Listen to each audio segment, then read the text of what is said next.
Students, बेटा कल हमने एक्सपोनेंशियल पावर जो चैप्टर था वो हमने पूरा अच्छे से कंप्लीट कर लिया था।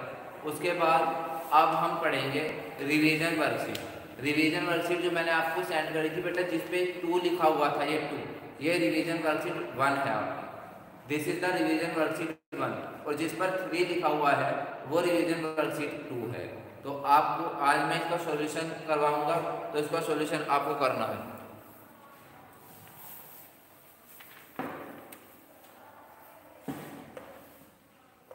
वर्कशीट 1, वर्कशीट नंबर 1 का सॉल्यूशन हम करेंगे। क्वेश्चन नंबर 1, क्वेश्चन नंबर 1 में देखिए, ABC and PQR are congruent under the correspondence ABC equivalent RQP. Write all part of ABC that corresponds to। देखिए आप कैसे करेंगे, आपके पास 2 ट्राइंगल है, एक ट्राइंगल ABC है, ABC, और दूसरा ट्राइंगल कौन सा है, PQR। ये 2 ट्राइंगल है, इसमें ABC is congruent to triangle RQP। आपको यहाँ पर ये दिया हुआ है ABC RQP। अब आपको नीचे पार्ट दिए हुए हैं, आपको कोरेस्पोंडिंग इक्वल पार्ट लिखने हैं। PQ किसके इक्वल होगा, सेकंड एंगल Q किसके इक्वल होगा, थर्ड RP किसके इक्वल होगा, R लिखना है। बेटा आपको ये 2 ट्राइंगल जो कॉन्ग्रुएंसी है, इसके इक्वल है R, आप लिखेंगे PQ, तो PQ तो ये है, PQ किसके इक्वल है, ऐसे आ रहा है, तो ऐसे लिखे CB के, किसके CB। किसी को कोई प्रॉब्लम नहीं होगी, अच्छे से क्लियर हो गया होगा। अब देखिए एंगल Q बीच वाला है, इसमें बीच वाला भी है, तो वो एंगल B के इक्वल होगा। उसके बाद देखिए RP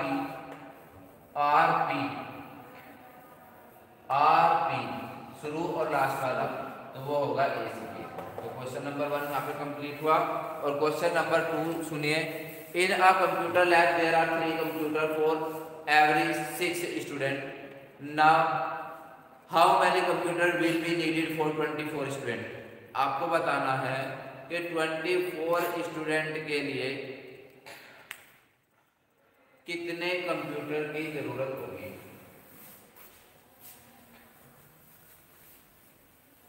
question number 2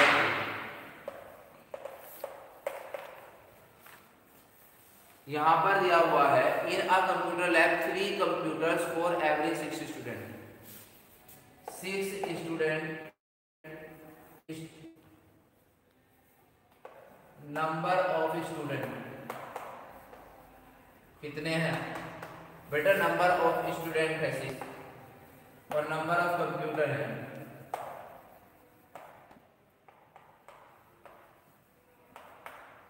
number of computer 3। आपको बताना है कि अगर 3 कंप्यूटर 6 बॉयज के लिए है, तो 24 स्टूडेंट्स के लिए कितने कंप्यूटर की जरूरत पड़ेगी। 3 कंप्यूटर 6 स्टूडेंट के लिए है, आपको बताना है कि 24 स्टूडेंट के लिए कितने कंप्यूटर की जरूरत पड़ेगी। बहुत आसान है। सबसे पहले मैं इसका ये रेशियो वाला टॉपिक है, तो पहले मैं इसको रेशियो से ही आपको समझाऊंगा। जब मैंने रेशियो निकाला किसका, कंप्यूटर का स्टूडेंट से, कंप्यूटर का स्टूडेंट से जब मैंने रेशियो निकाला, कंप्यूटर कितने हैं 3 और स्टूडेंट कितने हैं बेटा 6, तो कितना आया 1/2। कितना आया 1/2 या 1/, कितना 1/2 या 1/2। अब आप लिखोगे नंबर ऑफ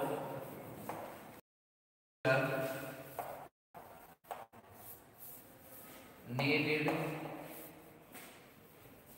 for 24 स्टूडेंट्स के लिए आपको कंप्यूटर बताना है कि 24 स्टूडेंट के लिए कितने कंप्यूटर चाहिए। तो आप क्या लिखेंगे, रेशो कितना आएगा 1/2, ये एक स्टूडेंट के लिए आ गया है 1/2 और मल्टीप्लाई किससे कर देंगे आप 24 से। मल्टीप्लाई किससे कर दोगे 24 से। जब आपने 2 से इसको डिवाइड करा तो कितना आया 12 कंप्यूटर। कितना आया 12 कंप्यूटर। एक बार और सुनिए, स्टूडेंट 6 है कंप्यूटर 3 है, आपने रेशो निकाला 1/2, फिर आप इस रेशो को जो 1/2 आएगा उसको 24 से मल्टीप्लाई कर देंगे। जब आप 1/2 की मल्टीप्लाई 24 से करेंगे तो आप 2 से 24 को डिवाइड करेंगे और कितना आ जाएगा यहाँ पर 12। कितना आएगा 12।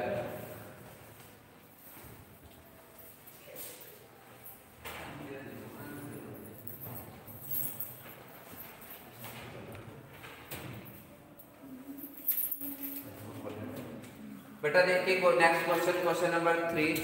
Ramesh buy TV for RS 10,000। Ramesh ने एक टीवी 10,000 रुपये का खरीदा and sell it for 20% profit पर उसने बेच दिया। How much money do I get for it. मतलब रमेश को उसके लिए कितना अमाउंट मिलेगा। तो रमेश को कितना अमाउंट मिलेगा जितना उसका सेलिंग प्राइस होगा। रमेश को कितना अमाउंट मिलेगा जितना उसका सेलिंग प्राइस होगा, क्योंकि रमेश तो बेच रहा है। सबसे पहले मुझे इस क्वेश्चन में गिवन है कि उसका कॉस्ट प्राइस, एक टीवी 10,000 रुपये का खरीदा, बेचा कितने पे है, सेल ऑन 20% प्रॉफिट। प्रॉफिट कितना है, सेल ऑन 20% प्रॉफिट, उसको 20% प्रॉफिट पर बेच दिया। तो उसका सेलिंग प्राइस क्या है बेटा, उसका सेलिंग प्राइस बताइए। सेलिंग प्राइस का मैंने आपको फॉर्मूला बताया था, कितना, CP/100 into 100 plus profit percent. CP/100 into 100 plus profit percent, ये सेलिंग प्राइस का फॉर्मूला होता है। इस क्वेश्चन में कॉस्ट प्राइस 10,000 रुपये है। रमेश ने एक टीवी को 10,000 रुपये में खरीदा। रमेश ने एक टीवी को 10,000 रुपये में खरीदा और उसको 20% प्रॉफिट पर उसने बेच दिया। आपको बताना है कि उसका सेलिंग प्राइस क्या है, कि रमेश को कितने रुपए मिले। रमेश को तो उतने रुपए मिलेंगे जितने में वो उस टीवी को बेचेगा। तो मैं उसका सेलिंग प्राइस का फॉर्मूला लगाया, CP/100 into 100 plus profit percent. CP कितना है 10,000 अपॉन में 100 और इंटू में 100 प्लस प्रॉफिट परसेंट कितना है 20।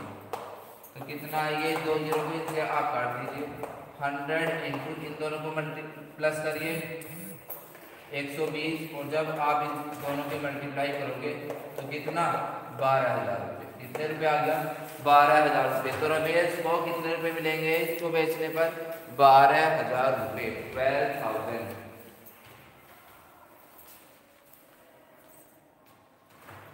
Question number 4। Question number 4 is selling price of a toy is 540। एक टॉय का सेलिंग प्राइस 540 है। If the profit made by shopkeeper is 20% और शॉपकीपर इस पर 20% प्रॉफिट कमाता है, तो बताइए उसका कॉस्ट प्राइस क्या था कि शॉपकीपर ने उसको कितने रुपए में खरीदा था। क्वेश्चन आपको क्लियर हो गया होगा।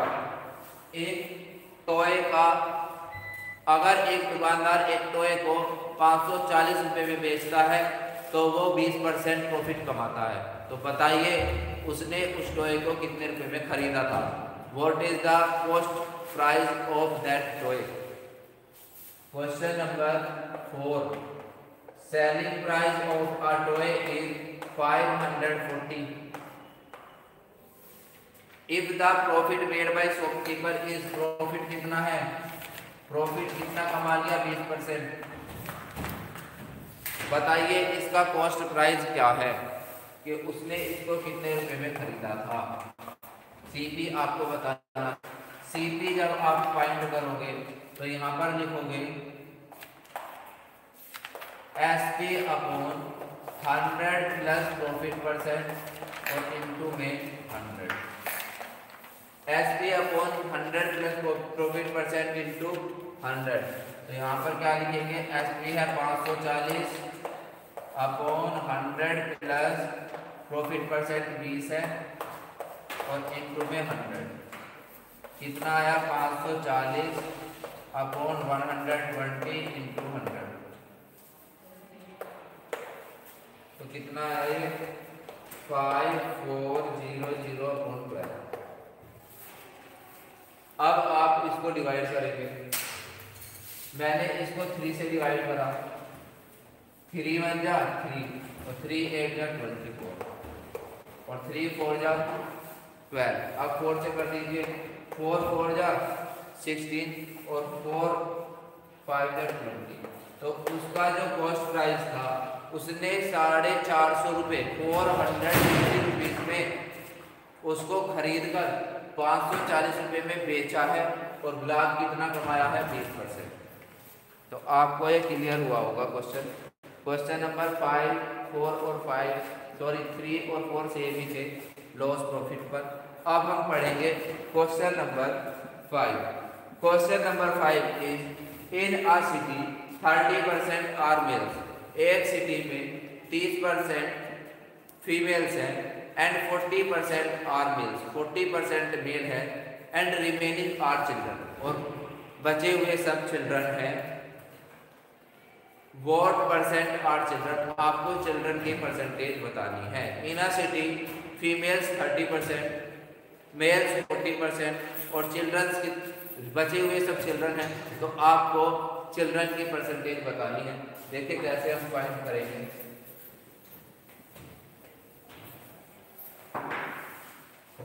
क्वेश्चन नंबर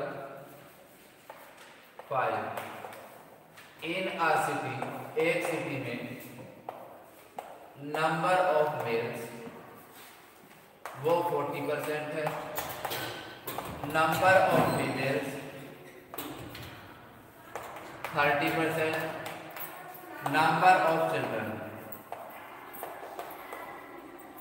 वो आपको फाइंड करना है। आपको फाइंड क्या करना है, नंबर ऑफ चिल्ड्रन। मैंने बताया था कि एक सिटी की जो पॉपुलेशन है वो अपने आप में 100% होगी। क्या होगी, 100% होगी। 100% में से 40% क्या है, मेल्स है, 30% क्या है, फीमेल्स है। आपको चिल्ड्रन बताना है। तो चिल्ड्रन की परसेंटेज क्या होगी, इसको नंबर ऑफ जो लिखा है इसको हटा देंगे।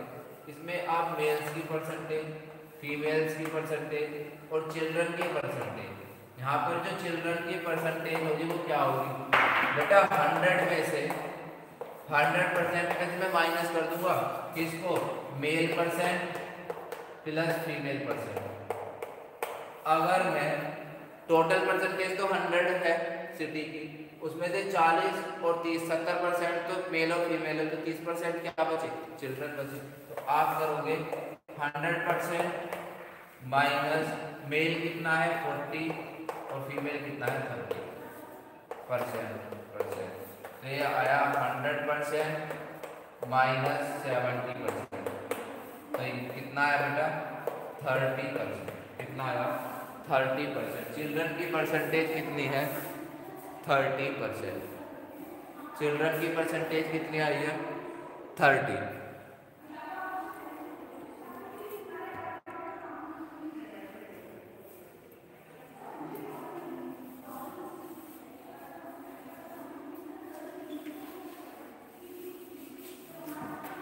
Question number 6,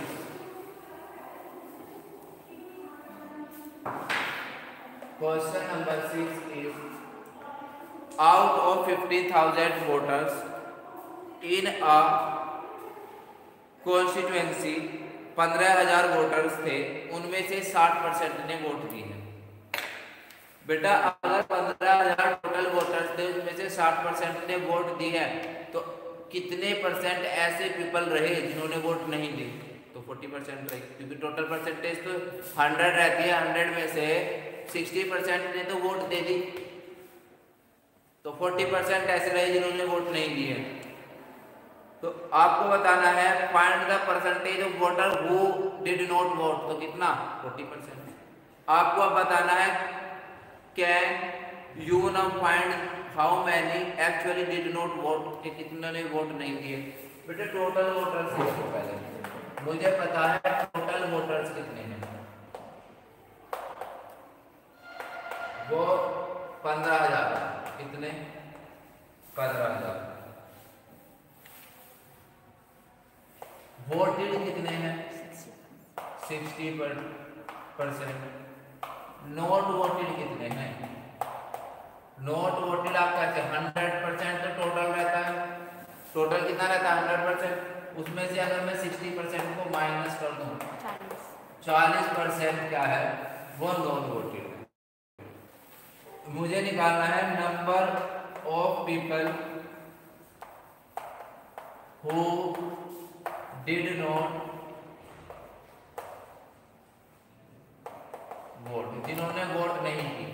number of people who did not vote, जिन्होंने वोट नहीं की है। कितने पीपल ने वोट नहीं की है? आप बोलोगे सर 40% ने नहीं करी। 40% ने नहीं करी है। 40% किसमें से? 15,000 में से 40% ऐसे पीपल हैं जिन्होंने वोट नहीं की। 15,000 टोटल पीपल थे। टोटल पीपल 15,000 में से 40% ने वोट नहीं की है। तो 40% ऑफ 15,000 तो कितना? 40/100 इंटू 15,000। 1 2 1 ऐसे सारे करते। अब आप लिखेंगे 40 ए वाला बचा और 150 ए। 15 4 जा 6,000। कितना? 6,000 पीपल ऐसे रहे। 6,000 पीपल ऐसे रहे जिन्होंने वोट नहीं की है, जिन्होंने वोट नहीं की। तो आपको ये क्वेश्चन भी अच्छे से क्लियर हो गया होगा। अब देखिए question number 7।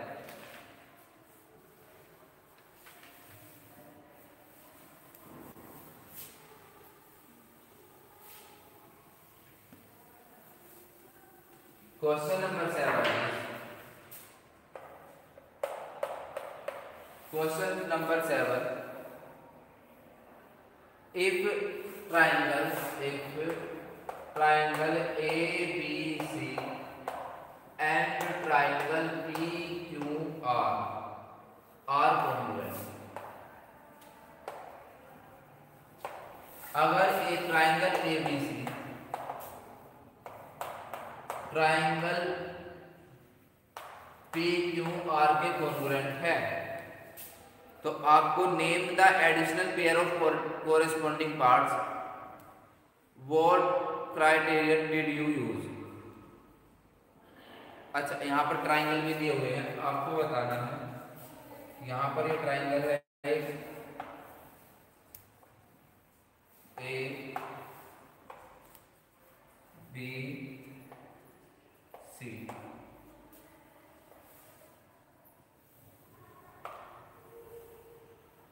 P Q R। ये दो ट्राइंगल है, एक ABC है और एक PQR है। यहाँ B पर 90 डिग्री, यहाँ पर ये एंगल बना हुआ है। ये दोनों ट्राइंगल जो है वो कॉन्ग्रुएंट है। ये दोनों ट्राइंगल क्या है? कॉन्ग्रुएंट है। Name the additional pair of corresponding part. अगर मेरे पास ये दो एंगल है, ये दो एंगल है, दो एंगल तो इक्वल है। जब दो एंगल इक्वल है तो दो एंगल से तो कोई भी क्राइटेरिया नहीं बनेगा। क्राइटेरिया मेरे कौन कौन से हैं? एक तो SSS है, तो क्या मैं देखता हूँ क्या SSS क्राइटेरिया यहाँ पे लगेगा? यहाँ पर कोई इसी साइड के इक्वल आपको दिखाई दे रही है? नहीं दे रही, क्योंकि अगर साइड इक्वल होती तो ऐसे साइन लगा हुआ होता किसी भी साइड पे। यहाँ SSS तो लगेगा नहीं। अब देखिए क्या SAS लगेगा? वो भी नहीं लगेगा। क्या ASA लगेगा? तो मुझे दिख रहा है यहाँ पर दो एंगल आ गए। दो एंगल कौन कौन से? कि एंगल B जो है, एंगल B किसके इक्वल है बेटा? एंगल बी एंगल क्यू के इक्वल है और एंगल सी एंगल आर के इक्वल है। एंगल सी एंगल आर के इक्वल है। क्वेश्चन में ये वाली लाइन पहले लिखने के बाद आपको बताना है name one additional pair of corresponding part. तो एक एडिशनल पेयर आपको ये देना पड़ेगा, जब तो एक ट्रायंगल कॉन्ग्रुएंट होंगे। जब मैं लिखूंगा BC किसके इक्वल है, BC किसके इक्वल है बेटा, BC किसके इक्वल है, QR के। जब आप ऐसा लिखेंगे तो ये इक्वल हो जाएगा, तो एक क्राइटेरिया बन जाएगा एंगल, साइड और एंगल। हम लिखेंगे by ASA, by ASA congruence criteria. ASA criterion से ये ट्राइंगल कॉन्ग्रुएंट हो जाएंगे। एक का आंसर ये हो गया। और ये क्या है, आप उसमें क्वेश्चन में ये भी पूछा गया था कि एक कोरेस्पोंडिंग पार्ट का बताइए, name one additional pair of corresponding part. तो वो ये पार्ट है कोरेस्पोंडिंग पार्ट जो हमने अपनी साइड से लिया था। तो आपको ये क्वेश्चन भी क्लियर हो गया होगा। अब लास्ट क्वेश्चन बचा है।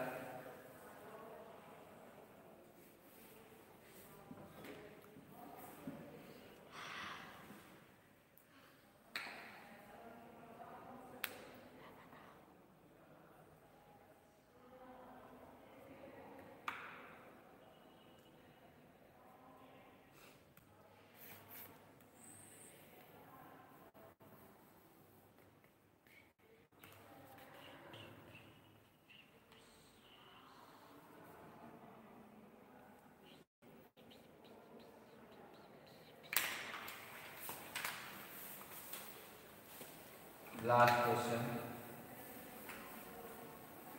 Question number 8। क्वेश्चन नंबर 8 है complete the following statement.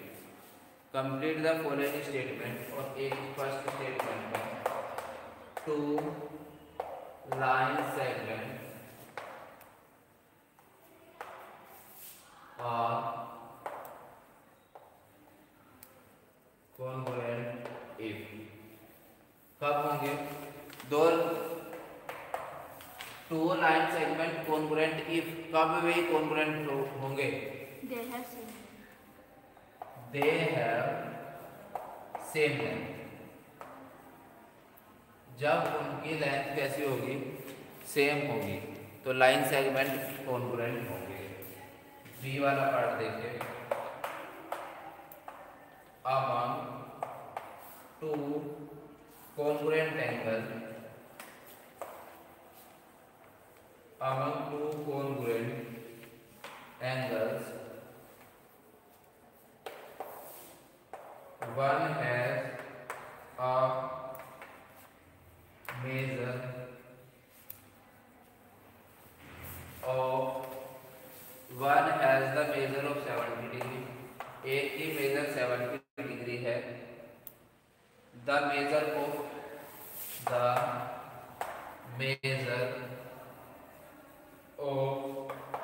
The other angle is, दूसरे एंगल की मेजर कितनी होगी।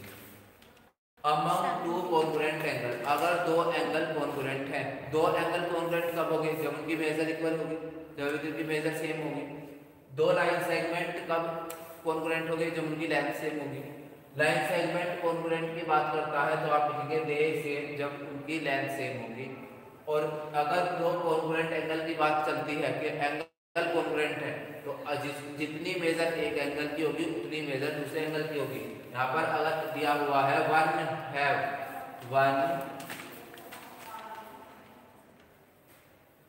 हैज अ मेजर of 70 डिग्री, the measure of the other angle is, दूसरे एंगल की मेजर भी कितनी होगी बेटा, 70 डिग्री होगी।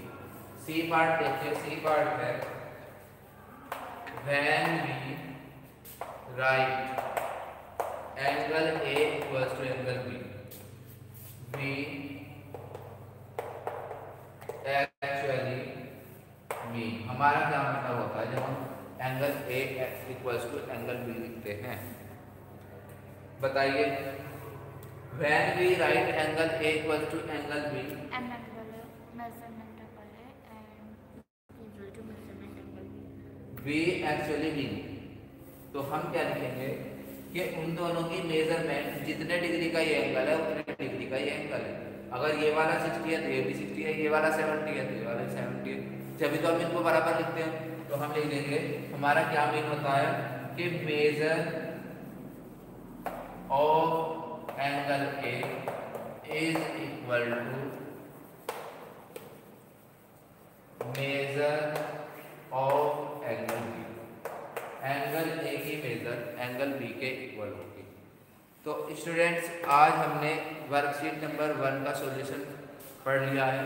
तो यही क्वेश्चंस के आपको प्रैक्टिस करनी है जो मैंने वर्कशीट में आज का सॉल्यूशन दिया है। पहले आप वर्कशीट का एक एक क्वेश्चन अपनी पेयर नोट में लिखेंगे, उसका सॉल्यूशन करेंगे, और इन्हीं क्वेश्चन में अगर आपको कोई भी क्वेरी आती है तो वीडियो को रिपीट करके आप देख सकते हैं। तो आज के लिए इतना ही student, thank you, have a nice day.